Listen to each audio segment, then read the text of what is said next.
ਦਰਸ਼ਕੋ break ਤੋਂ ਬਾਅਦ ਤੁਹਾਡਾ ਸਭ ਦਾ ਨਿੱਘਾ ਸਵਾਗਤ ਹੈ। ਅਸੀਂ ਆਪਣੇ ਦਰਸ਼ਕਾਂ ਨਾਲ ਅਗਲੇ ਇਸ਼ੂ ਤੋਂ ਪਹਿਲਾਂ ਇਹ ਦੱਸਣਾ ਚਾਹੁੰਦੇ ਹਾਂ ਕਿ ਜੋ ਸਾਡੇ ਪ੍ਰੋਗਰਾਮ ਦਾ ਟਾਈਮ ਹੈ ਉਹ 7:30 ਤੋਂ ਲੈ ਕੇ 9 ਵਜੇ ਤੱਕ ਮੰਡੇ ਥਰੂ ਫਰਾਈਡੇ ਹੈ, ਔਰ ਜੋ ਪੰਜਾਬੀ ਖਬਰਾਂ ਨੇ ਉਸ ਦਾ ਟਾਈਮ ਹੈ 9 ਵਜੇ ਤੋਂ ਲੈ ਕੇ 9:30 ਵਜੇ ਤੱਕ। ਸਪੈਸ਼ਲ ਇੰਟਰਵਿਊਜ਼ ਦਾ ਟਾਈਮ ਹੈ 9:30 ਵਜੇ ਤੋਂ ਲੈ ਕੇ 10 ਵਜੇ ਤੱਕ। ਤੁਸੀਂ ਇਹ ਤਿੰਨੋਂ ਪ੍ਰੋਗਰਾਮ ਫੇਸਬੁੱਕ ਤੇ ਜਾ ਕੇ ਲਾਈਵ ਦੇਖ ਸਕਦੇ ਹੋ, ਔਰ YouTube ਤੇ ਜਾ ਕੇ TV84 ਦੇ ਚੈਨਲ ਤੇ ਤੁਸੀਂ ਇਹ ਤਿੰਨੋਂ ਪ੍ਰੋਗਰਾਮ ਲਾਈਵ ਦੇਖ ਸਕਦੇ ਹੋ, ਔਰ ਤੁਸੀਂ ਆਪਣੇ ਰਾਏ ਤੇ ਸੁਝਾਅ ਵੀ ਸਾਨੂੰ ਭੇਜ ਸਕਦੇ ਹੋ ਇਹਨਾਂ, ਜਿਸ ਤਰ੍ਹਾਂ ਕਿ ਫੇਸਬੁੱਕ ਤੇ ਔਰ YouTube ਤੇ ਵੀ। ਔਰ ਅਸੀਂ ਆਪਣੀ ਈਮੇਲ ਆਈਡੀ ਵੀ ਤੁਹਾਨੂੰ ਦੱਸਣਾ ਚਾਹੁੰਦੇ ਹਾਂ, ਜਿੱਥੇ ਤੁਸੀਂ ਆਪਣੀਆਂ ਲਿਖਤਾਂ ਵੀ ਲੰਬੀਆਂ ਵੀ ਭੇਜ ਸਕਦੇ ਹੋ, ਛੋਟੀਆਂ ਵੀ ਭੇਜ ਸਕਦੇ ਹੋ। ਜਿਸ ਤਰ੍ਹਾਂ ਕਿ ਅਸੀਂ ਦੱਸਣਾ ਚਾਹੁੰਦੇ ਹਾਂ ਕਿ YouTube ਦਾ ਜੋ ਚੈਨਲ ਹੈ TV84 ਦਾ ਜੋ ਚੈਨਲ ਹੈ ਉਸ ਨੂੰ ਵੱਧ ਤੋਂ ਵੱਧ ਸਬਸਕ੍ਰਾਈਬ ਵੀ ਕਰੋ। Thank you so much. So keep watching TV84।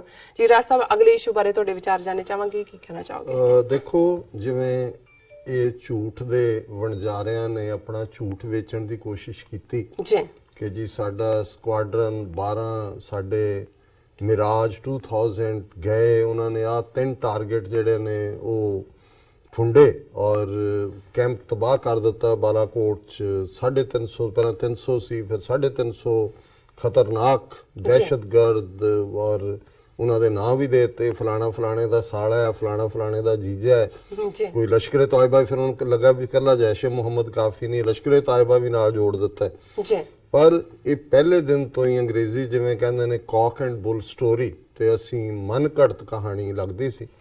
ਹੁਣ ਇਹ ਫੈਕਟ ਸਾਹਮਣੇ ਆਇਆ। ਪਾਕਿਸਤਾਨੀ ਮੀਡੀਆ ਨੇ ਤਾਂ ਪਹਿਲਾਂ ਹੀ ਇਸ ਗੱਲ ਨੂੰ, ਉਹਨਾਂ ਨੇ ਅਗਲੇ ਦਿਨ ਹੀ, ਹਾਲਾਂ ਉਸ ਦਿਨ ਮੌਸਮ ਖਰਾਬ ਸੀ, ਉਹਨਾਂ ਨੇ ਕਿਹਾ ਸੀ ਵੀ ਜਿਹੜਾ ਸਪੌਟ ਹੈ ਉੱਥੇ ਇੱਕ ਘਰ ਜ਼ਰੂਰ ਸੀ ਜਿਸ ਦੇ ਉੱਤੇ ਹੋਇਆ, ਔਰ ਉਹਦੇ 'ਚ ਇੱਕ ਲਾਸ਼, ਇੱਕ ਦੀ ਜ਼ਰੂਰ ਡੈਥ ਹੋਈ ਹੈ, ਉਹ ਵੀ ਸਧਾਰਨ ਬੰਦਾ, ਤੇ ਬਾਕੀ 7-8 ਦਰਖਤ ਜਿਹੜੇ ਨੇ ਉਹ ਜ਼ਖਮੀ ਹੋਏ ਨੇ, ਔਰ ਇੱਕ ਕਾਂ ਜਿਹੜਾ ਹੈ ਉਹ ਜ਼ਰੂਰ ਮਾਰ ਗਿਰਾਇਆ, ਜਾਂ ਉਹਨੂੰ ਹੁਣ ਇੰਡੀਅਨ ਜਿਹੜੇ ਨੇ ਕੀ ਕਹਿਣਗੇ। ਲੇਕਿਨ ਮੈਂ ਉਹ ਦੇਖ ਰਿਹਾ ਸੀ, ਈਵਨ ਪਾਕਿਸਤਾਨੀ ਪ੍ਰੋਮਿਨੈਂਟ ਜਰਨਲਿਸਟ ਉਹ ਵੀ ਕਾਂ ਨੂੰ ਵੀ ਦਿਖਾ ਰਿਹਾ ਸੀ, ਉਹ ਵੀ ਕਹਿੰਦਾ ਜੀ ਵੀ ਆਹ ਕਾਂ ਮਾਰਿਆ ਗਿਆ, ਕਿਆ ਕਾਮਯਾਬੀ ਹੈ। ਵੀ ਹੁਣ ਉਹ ਕਾਂ ਤਾਂ ਵਿਚਾਰਾ ਮਰ ਗਿਆ, ਉਹਦੀ ਕਾਂ ਇਹ ਨਾਲ ਲੈ ਇਧਰ ਦਿੱਲੀ ਆ ਕੇ ਫਿਰ ਉਹ ਕਾਂ ਕਰਨ ਲੱਗ ਗਏ ਝੂਠ।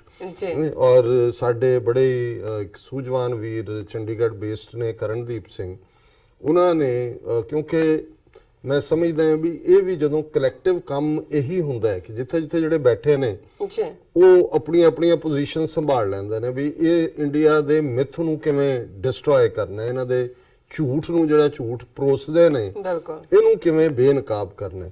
ਸੋ ਉਹਨਾਂ ਨੇ ਜਿਹੜੇ 7-8 ਪ੍ਰੋਮਿਨੈਂਟ ਦੁਨੀਆ ਦੀਆਂ ਪਬਲਿਕੇਸ਼ਨਸ ਨੇ, ਉਹਨਾਂ ਨੇ ਕਿਵੇਂ ਇਸ ਸਾਰੇ ਨੂੰ ਦੇਖਿਆ, ਇਹਨਾਂ ਦੀ so called strike story or preempt strike और ये वो, और उन्होंने ये लिखा कि nobody buys India strike story, कोई उधर लिए तैयार नहीं है।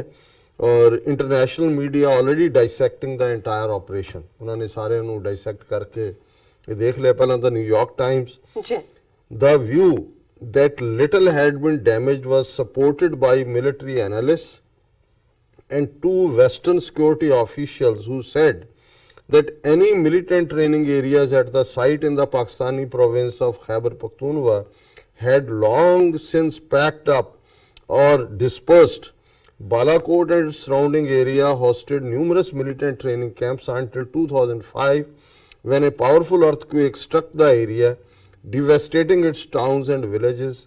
As international aid groups poured in to provide relief, militants packed up their camps and went elsewhere to avoid being detected. ਉਹਨਾਂ ਨੇ ਕਿਹਾ ਜੀ 2005 ਦੇ ਵਿੱਚ ਹੀ ਜਿਹੜਾ ਉਹ ਸਾਰੇ ਖਿੱਤੇ ਚੋਂ ਉਹ ਸਾਰੇ ਨਿਕਲ ਗਏ ਸੀ, ਕਿਉਂਕਿ ਅਰਥਕੁਏਕ ਨੇ ਬਹੁਤ ਜ਼ਿਆਦਾ ਤਬਾਹੀ ਕੀਤੀ ਸੀ ਔਰ ਇੰਟਰਨੈਸ਼ਨਲ ਏਡ ਏਜੰਸੀਜ਼ ਔਰ ਦੂਸਰੀਆਂ ਜਾ ਰਹੀਆਂ ਸੀ। ਸੋ ਇਹ ਉਸੇ ਹੀ ਵਿਊ ਨੂੰ ਸਪੋਰਟ ਕਰਦਾ ਜਿਹੜਾ ਗਰਾਊਂਡ ਦੇ ਉੱਤੇ ਹੈ ਕਿ 7 ਦਰਖਤ ਤੇ ਇੱਕ ਕਾਂ। ਜਿਹੜਾ ਇਹ ਜਦੋਂ ਹਿਸਟਰੀ ਲਿਖੀ ਜਾਏਗੀ ਇਹਨਾਂ ਦੀ ਬਾਲਾਕੋਟ ਆਪਰੇਸ਼ਨ ਦੀ ਸਕਸੈਸ ਦੀ, ਤੇ ਕਾਂ ਜਿਹੜਾ ਉਹਦਾ ਖਾਸ ਰੁਤਬਾ ਹੋਏਗਾ। ਉਹਦਾ ਵੈਸੇ ਜਿਹੜਾ ਕਿਤਾਬ ਦਾ ਟਾਈਟਲ ਹੈ ਉਸ ਤੇ ਉਸ ਕਾਂ ਦੀ ਫੋਟੋ ਹੀ ਲਾਣੀ ਚਾਹੀਦੀ ਹੈ। ਔਰ ਹੁਣ ਘੱਟੋ ਘੱਟ ਉਸ ਕਾਂ ਨਾਲ ਜੋ ਕੀਤਾ ਇਹਨਾਂ ਨੇ, ਉਹ ਭਾਰਤ ਦੇ ਵਿੱਚ ਹੁਣ ਉਹਨਾਂ ਦੀਆਂ ਮਾਈਆਂ ਜਿਹੜੀਆਂ ਬਾਹਰ ਨਿਕਲ ਕੇ ਕਾਵਾਂ ਨੂੰ, ਤੋਤਿਆਂ ਨੂੰ ਪਾਉਂਦੀਆਂ, ਕਾਂ ਦਾ ਜ਼ਰੂਰ ਉਹਦਾ ਧਿਆਨ ਰੱਖਣ, ਜਿਹੜਾ ਕਾਂ ਇਹ ਉੱਥੇ ਮਾਰ ਕੇ ਆਏ ਨੇ। London based Jane information group which tracks the defense industry, ਉਹਨਾਂ ਦੇ ਕੋਟ ਅਨਕੋਟ ਹੈ, A lot of intelligence sources say those camps in Pakistan had been cleaned out. This is more political symbolism than anything else.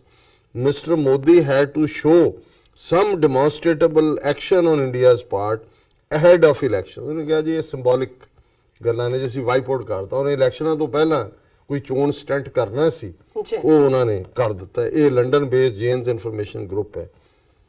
Washington Post, initial reports from local police officials and residents who spoke on the condition of anonymity confirmed that a strike took place in a mountainous area a few miles outside town, but they said they saw no signs of mass casualties. ਇਹ ਤਾਂ BBC ਨੇ immediately ਉੱਥੋਂ local ਨੂੰ ਇੱਕ ਲੈ ਲਿਆ ਸੀ ਕਿ ਜੀ ਬਹੁਤ ਜ਼ੋਰਦਾਰ ਧਮਾਕੇ ਹੋਏ ਔਰ ਬਾਅਦ ਚ ਟੋਏ ਪਏ ਨਜ਼ਰ ਆਏ। ਔਰ ਦੂਸਰਾ ਉਹਨਾਂ ਨੇ ਵੀ ਕਿਹਾ ਜੀ ਕੋਈ ਕੈਜੂਅਲਟੀਜ਼ 350 ਬੰਦਾ ਮਰਿਆ ਹੋਏ, ਉਹੀ ਜਿਹੜਾ ਹੁੰਦਾ। ਬਟ ਜੇ ਤੁਸੀਂ ਝੂਠ ਹੀ ਬੋਲਣਾ ਤੇ ਚਾਣਕਿਆ ਦੇ ਕਹਿਣ ਵਾਂਗੂ ਇੰਨਾ ਵੱਡਾ ਬੋਲੋ ਕਿ ਲੋਕ ਬਿਲੀਵ ਕਰਨ, ਕਹਿਣ ਵੀ ਇਹ ਝੂਠ ਨਹੀਂ ਹੋ ਸਕਦਾ, ਝੂਠ ਨਹੀਂ ਹੋ ਸਕਦਾ। ਫਿਰ ਡੇਲੀ ਟੈਲੀਗ੍ਰਾਫ, ਇਹ ਉਹਨਾਂ ਦੀ ਰਿਪੋਰਟਿੰਗ ਹੈ। Villagers in the area told Reuters they heard 4 loud bangs in the early hours of Tuesday. ਇਹ ਫਿਰ ਕਨਫਰਮ ਕਰਦਾ ਹੈ ਜਿਵੇਂ ਮੇਜਰ ਜਨਰਲ ਗਾਫੂਰ ਨੇ ਕਿਹਾ ਕਿ 4 ਬੰਬ ਧਮਾਕੇ, 4 ਉਹਨਾਂ ਨੇ ਕਿਹਾ ਅਸੀਂ ਆਵਾਜ਼ਾਂ ਸੁਣੀਆਂ। But reported only 1 person wounded by shrapnel, ਇੱਕ ਬੰਦੇ ਨੂੰ ਜਿਹੜਾ ਉਹ ਛਰੇ ਲੱਗੇ, ਸ਼ਾਇਦ ਉਹਦੀ ਡੈਥ ਹੀ ਹੋਈ ਹੋਏਗੀ ਜਿਹੜਾ ਜ਼ਖਮੀ ਹੋਇਆ। We saw trees fallen down and 1 house damaged and 4 craters where the bombs had fallen. ਉਹਦੇ 4 ਟੋਏ ਜਿਹੜੇ ਨੇ ਉਹ ਮਰੇ। said Mohammed Ajmal, a 25 years old who visited the site. The Guardian, ਇਹ ਵੀ ਇੰਗਲੈਂਡ ਦਾ credible paper ਹੈ। The attack was celebrated in India, but it was unclear on Tuesday whether anything significant had been struck by the fighter's jet or whether the operation had been carefully calibrated to ease popular anger over the 14 February suicide bombing without drawing a major Pakistani reprisal.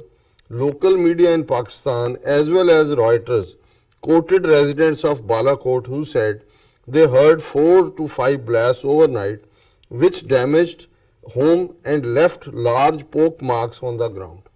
ਇਹ Writer ਜਿਹੜੀ ਦੁਨੀਆ 'ਚ ਜਿਵੇਂ associated press, Writer big news agencies ਹੈ, ਉਹਨਾਂ ਨੇ ਕਿਹਾ ਕੁਛ ਨਹੀਂ, ਗਰਾਊਂਡ ਤੇ ਕੁਛ ਨਹੀਂ ਨਜ਼ਰ ਆਇਆ। ਹੋ ਸਕਦਾ ਮੋਦੀ ਨੇ ਉਹ ਸਿੰਬੋਲਿਕ ਜਿਹਾ ਕੰਮ ਕੀਤਾ, ਪਾਕਿਸਤਾਨ ਦਾ ਕੋਈ ਨੁਕਸਾਨ ਨਹੀਂ ਕੀਤਾ ਤਾਂ ਕਿ ਪਾਕਿਸਤਾਨ ਜਵਾਬੀ ਨਾ ਕਰੇ।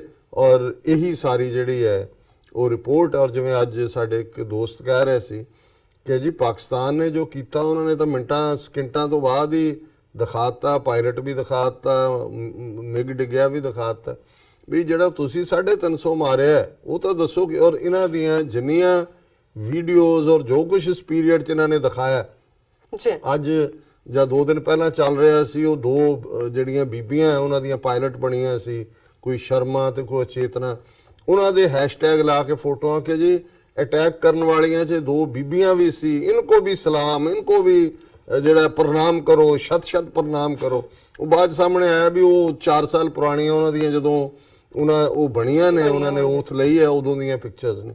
ਇਸੇ ਤਰ੍ਹਾਂ ਹੋਰ ਵੀ। ਸੋ ਇਹਨਾਂ ਨੂੰ ਤਾਂ ਹੁਣ ਪਤਾ ਹੀ ਨਹੀਂ ਲੱਗ ਰਿਹਾ ਕਿਉਂਕਿ ਇਹਨਾਂ ਦੀ ਜਿਹੜੀ ਵੀਡੀਓ ਪੋਸਟ ਹੁੰਦੀ ਹੈ ਇਹਨਾਂ ਦੇ ਹੈਸ਼ਟੈਗ ਦੇ ਉੱਤੇ ਜਾਂ ਇਹਨਾਂ ਦੇ ਵੈਬਸਾਈਟ ਤੇ, ਲੋਕਾਂ ਨੇ ਕਹਿਣਾ ਸ਼ੁਰੂ ਕਰ ਦਿੱਤਾ ਝੂਠੀ ਝੂਠੀ ਝੂਠੀ, ਕਿਉਂਕਿ ਜ਼ਾਹਰ ਹੈ ਵੀ ਇਹ ਹੈ ਹੀ ਝੂਠਾ ਕੰਮ ਹੈ। ਔਰ ਇਹੀ ਗੱਲ ਗਾਰਡੀਅਨ ਨੇ ਕਹੀ ਹੈ।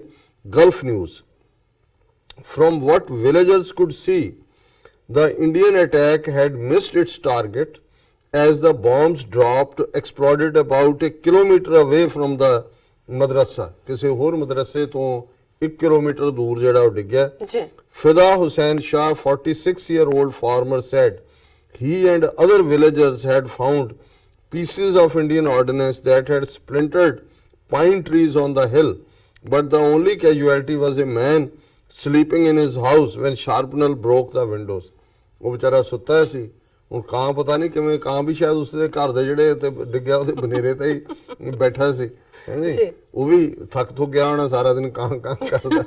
ਸੋ ਇਹ ਗਲਫ ਨਿਊਜ਼ ਦਾ ਹਾਲ ਹੈ।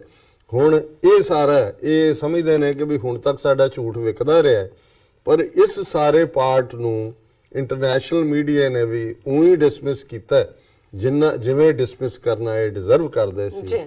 ਸੋ ਚਾਣਕਿਆ ਪੁੱਤਰਾਂ ਦੀ ਜਿਹੜੀ ਹਕੀਕਤ ਹੈ ਉਹ ਸਾਹਮਣੇ ਆ ਸਾਹਮਣੇ ਗਈ ਆ ਗਈ। ਔਰ ਇਹਨਾਂ ਦਾ ਝੂਠ ਇਸ ਵਾਰ ਵਿਕਿਆ ਨਹੀਂ ਹੈ। ਇਸੇ ਲਈ ਸਿਆਣੇ ਕਹਿੰਦੇ ਨੇ ਵੀ ਕਾਠ ਦੀ ਹੰਡੀ ਬਾਰ-ਬਾਰ ਨਹੀਂ ਚੜਦੀ। ਜੀ ਬਿਲਕੁਲ ਔਰ ਸਾਹਿਬ ਅਥਨਾ ਨੇ ਬ੍ਰੇਕ ਤੋਂ ਪਹਿਲਾਂ ਅਸੀਂ ਦਰਸ਼ਕਾਂ ਦੇ ਸਰੋਤਿਆਂ ਨੂੰ ਫਿਰ ਦੁਬਾਰਾ ਅਪੀਲ ਤੇ ਬੇਨਤੀ ਕਰ ਦਈਏ ਵਿਊਅਰਸ, ਜਿਸ ਤਰ੍ਹਾਂ ਕਿ ਤੁਸੀਂ ਜਾਣਦੇ ਹੋ ਕਿ ਟੀਵੀ 84 ਮਨੁੱਖੀ ਹੱਕਾਂ ਦਾ ਪਹਿਰੇਦਾਰ ਹੈ। ਟੀਵੀ 84 ਸਿੱਖਾਂ, ਕਸ਼ਮੀਰੀਆਂ ਤੇ ਭਾਰਤੀਆਂ ਨੌਰਥ ਸਟੇਟਾਂ ਦੇ ਲੋਕਾਂ ਦੇ ਸਵੈ ਨਿਰਣੇ ਦੇ ਹੱਕਾਂ ਦਾ ਹਾਮੀ ਹੈ।